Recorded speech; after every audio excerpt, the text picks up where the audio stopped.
Os valores da sociedade moderna passaram por transformações significativas com o término da Segunda Guerra. As décadas de 1960 e 70 foram culturalmente efervescentes. O consumismo, a exploração de um ser humano por outro e os limites da consciência passaram a ser questionados. Surgiram músicas de protestos, movimentos contra a discriminação sexual e racial.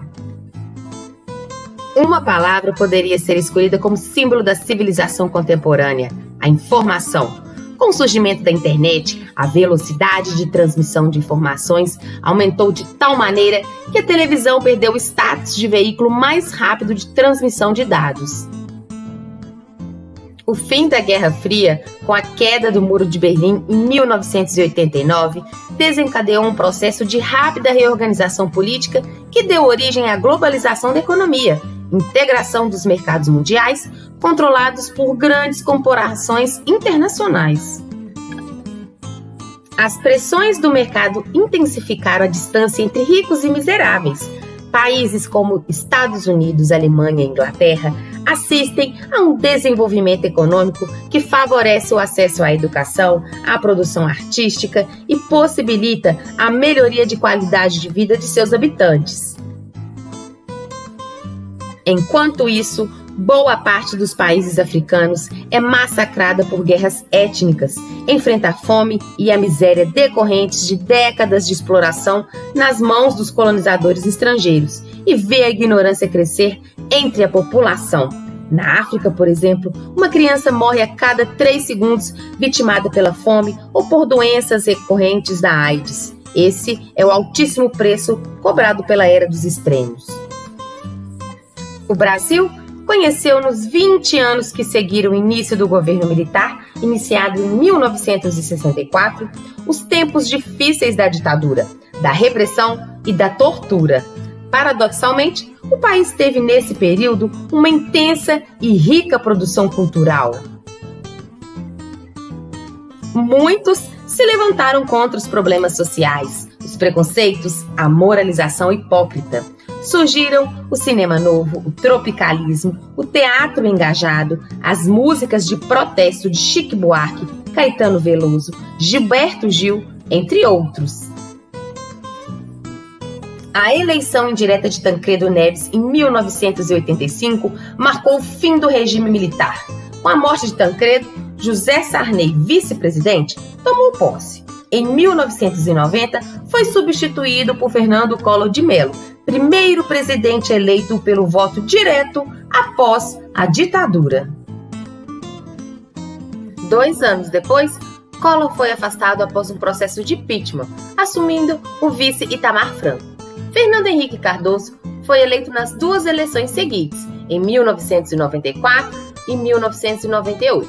E em 2002, Luiz Inácio Lula da Silva foi eleito para presidente, reelegendo-se em 2006 para mais um mandato presidencial. A massificação, que tira a identidade das pessoas, transforma o indivíduo em um ser anônimo. O consumo e a posse de mercadorias tornam-se medidas de sucesso profissional. Nesse contexto, a produção de arte também se massifica e, através dos meios de comunicação, visa alcançar o maior público possível. E assim surgem os best-sellers, livros que viram moda e são divulgados em listas de livros mais vendidos. O desejo de possuir o livro que todos dizem estar lendo, de assistir ao último filme campeão de bilheteria, de conhecer as músicas dos grupos de maior sucesso são importantes fatores para o consumo de bens culturais contemporâneos. O que se percebe é que por trás dos livros, filmes e músicas que alcançam sucesso imediato junto ao grande público, há uma indústria poderosa, capaz de fabricar ídolos, identificar, explorar e vender tendências para todos os gostos e todas as classes sociais. É esse o mecanismo que está na base da massificação. E no que diz respeito à literatura, a indústria cultural modifica de modo importante a relação entre os agentes do discurso, principalmente autores, leitores e obras. Com o objetivo declarado de garantir que o livro seja consumido pelo maior número de pessoas, editoras passam a trabalhar com estratégias de propaganda e de marketing. Agora, os textos são escritos sob encomenda para agradar a um consumidor cujo perfil foi identificado por meio de pesquisas, campanhas publicitárias planejadas para atingir especificamente esse público. Na perspectiva, a recepção do texto pelo leitor torna-se uma questão secundária, menos importante que o consumo da obra. E sem discutir a qualidade literária desses livros, é necessário reconhecer que o processo de industrialização da cultura ampliou significativamente o mercado literário e acabou contribuindo para manter aberto o espaço para a publicação de obras de grande valor. O público leitor restrito à elite até a década de 1940 cresceu e passou a contar com a adesão da classe média. Esse crescimento desencadeou a multiplicação do perfil do leitor. Esses leitores, além da inspiração pessoal e do desejo de trilhar novos caminhos estéticos, desafiam escritores a abandonar fórmulas e modelos passados e a encontrar novas maneiras de traduzir com qualidade o espírito da época em que vivem. O desenvolvimento de novas tecnologias de reprodução e difusão da arte, como fotografia, rádio, cinema, televisão, vídeo, computador, fez com que a separação entre a arte considerada culta e a denominada arte popular fossem desaparecendo.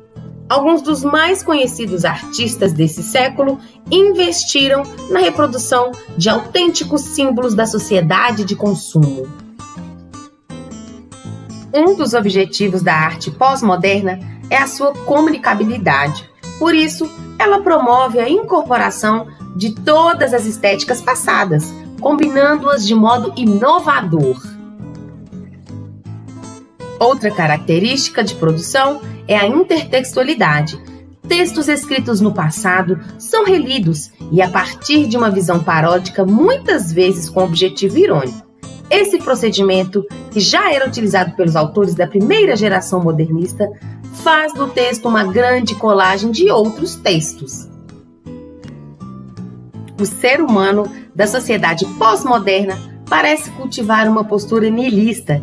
Ele não acredita em nada, não luta por nenhum ideal humanista, abandonou as ilusões que animaram a história em momentos anteriores, a religião, o progresso, a consciência, a utopia. Seu grande Deus é o consumo. Nihilismo é um termo usado para definir diversas filosofias radicais e é inspirado em estudos do filósofo alemão Friedrich Nietzsche. Os seguidores dessas filosofias contestam todos os valores e acreditam que nada existe de absoluto.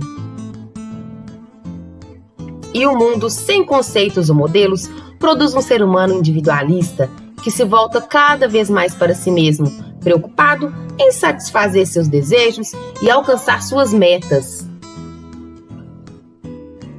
A vida em uma sociedade voltada para o consumo traz marcas inequívocas. A principal delas é a tentativa incessante de fazer com que o ser humano relaxe, viva de maneira mais descontraída.